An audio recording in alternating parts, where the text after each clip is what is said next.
Mga kapatid, ang mabuting balita ng Panginoon. Pinupuri ka namin, Panginoong Hesukristo.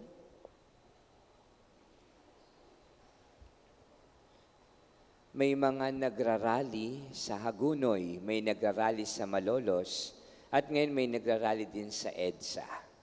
Ito ay panawagan na tayo ay magising sa katotohanan na ang kaban ng yaman ng bayan ay ninanakaw sa atin. At tunay nga na ang mga proyekto ay hindi nagagawa, hindi natatapos, at kung minsan ay wala talagang proyektong ginagawa.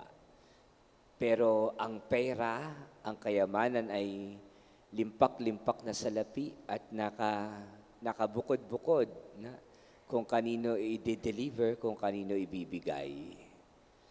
Tunay nga na ito'y naging hayagan sa atin. At bilang mga mamamayan ay hindi tayo magpapasupil, kundi ipaglalaban natin ang ating karapatan para sa tunay na kalagayan natin na sa kabila nito tayo ay lumulubog sa baha, tayo ay patuloy na naghihirap samantalang sila'y nasa itaas at ang pera ng bayan ay kanilang nilulustay, kanilang inuubos sa sugal o sa kasino lamang. Ito ay nakapagngingit-ngit ng damdamin at kalooban. Tamang-tama ngayong linggong ito, ang Ebanghelyo ay tungkol sa pagtitiwala. Pinagkatiwalaan ka ng Panginoon, gamitin mo ito sa mabuti. Gamitin mo ito sa tama. Gamitin mo ito para sa nakararami. Hindi para sa pangsarili, hindi para kuhanin ang kayamanan ng iba at angkinin. At ito'y gamitin sa hindi tama at hindi mabuting gawa.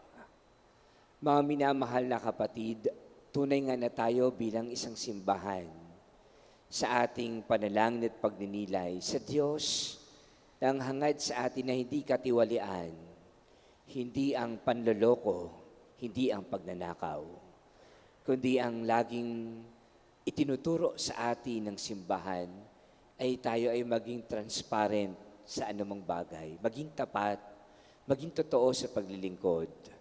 At tunay nga na tayo sana'y magising na sa katotohanan.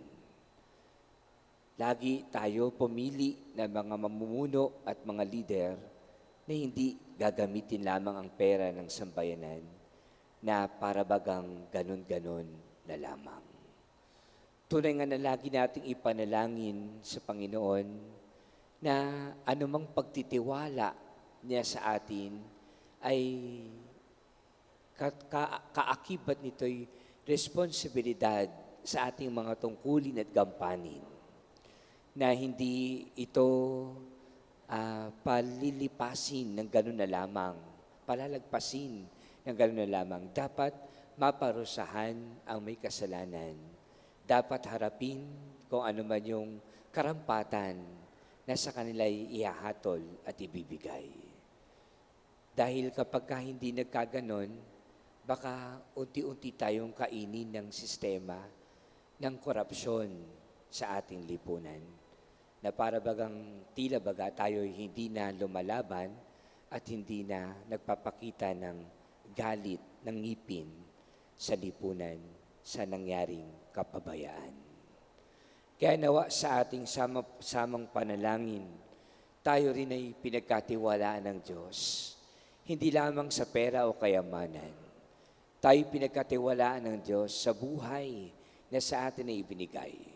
Marapat lamang na ito'y gamitin natin sa kabutihan, sa katapatan, sa kalinisan at sa kabanalan.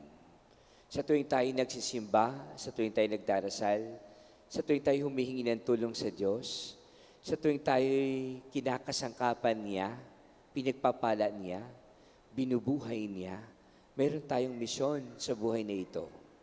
At tunay nga na yung ating purpose, yung dahilan ng ating pag-iral, sana ating matuklasan, ma-discover natin At ito'y para sa ikabubuti ng kapwa at para sa ikabubuti ng nakararami.